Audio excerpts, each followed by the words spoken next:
Welcome to Slow American English, the podcast for learners of American English.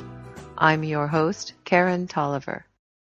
This is episode number 1606, The American Flag. In episode 1507 of this podcast, I mentioned that the Founding Fathers declared independence from Great Britain on July 4th, 1776. Almost 1 year later, on June 14, 1777, those same Founding Fathers passed an act establishing an official flag for the new nation. The new flag was based on the design of a banner carried by the Continental Army in 1776. The designer was likely Congressman Francis Hopkinson, although folklore names Betsy Ross, a seamstress from Philadelphia, as the designer.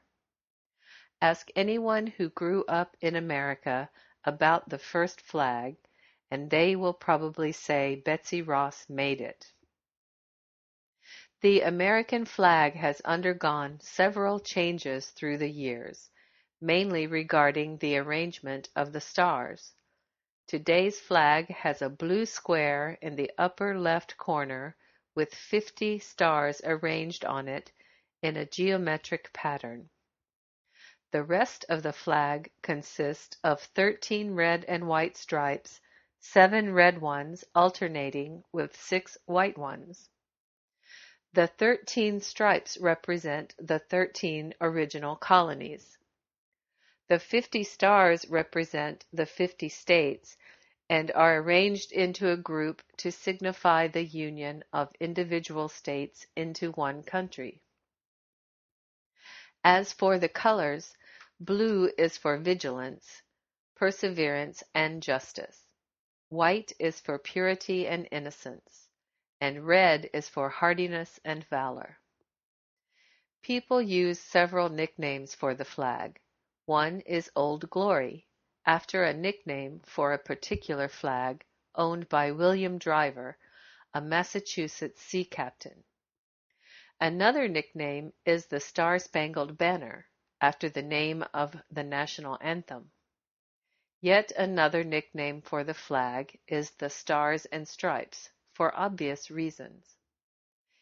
In 1949, President Harry S. Truman officially declared June 14th each year to be Flag Day.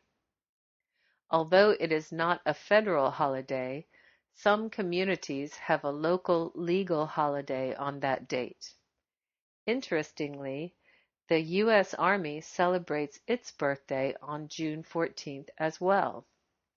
On this day, people display flags at home and at public buildings. Some places also have flag-raising ceremonies, special school lessons about the flag, and parades or concerts honoring the flag. Here are some interesting facts about the American flag. The American flag was the first national flag to have 5-pointed stars instead of 6-pointed. The nickname of the first version of the American flag was the Grand Union flag. An American flag inspired Francis Scott Key to write The Star-Spangled Banner in 1814. The song later became America's national anthem. This flag is preserved in the Smithsonian Institution in Washington, D.C.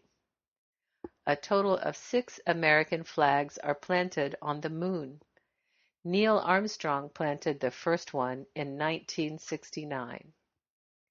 Barry Bishop placed an American flag on top of Mount Everest in 1963. He was part of the first American team to successfully climb the mountain.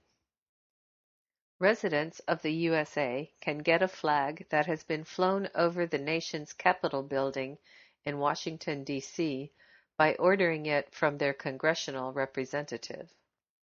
Flags are flown at half-staff following the deaths of important people or in times of national or international crisis. That's the podcast for this time. Slow American English is written and produced by Karen Tolliver. Copyright 2015. The music for this podcast is written and performed by S.W. Campbell and used by permission. The opening theme song is Junie Says. The ending music is Beans and Dirty Rice. Find these songs and more music by this artist at www.soundclick.com/SWCAMPBELL. Please visit www.slowamericanenglish.net for a free transcript of this podcast. There you can also download additional materials for a small fee. Such materials include regular speed recordings, vocabulary exercises, comprehension quizzes, and discussion topics.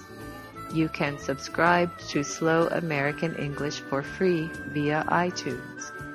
This has been Slow American English. I'm Karen Tolliver. Thank you for listening.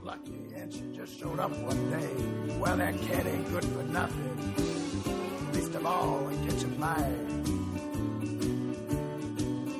She's chicken of the sea.